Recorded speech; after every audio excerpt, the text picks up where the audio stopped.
Sa gitna ng isang emergency sa barangay Kataran, Solana, Cagayan, naging delivery room ang isang police mobile matapos doon matagumpay na isilang ang isang malusog na sanggol.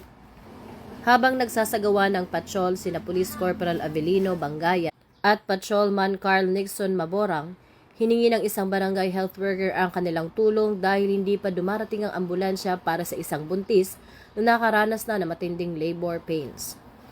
Habang mabilis sa tinatahak ang daan patungong Municipal Health Office, hindi na umabot ang ginang at nanganak na sa loob mismo ng 4x2 mobile patrol vehicle sa tulong ng BHW at sa assistance ng mga pulis.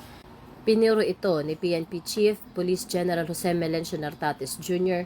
na ang kabayanihan at mabilis na aksyon ng kanyang mga tauhan na aniya ay nagpakita ng human side at patunay ng tapat na serbisyong nararamdaman ng komunidad sa ilalim ng programang Bagong PNP para sa Bagong Pilipinas.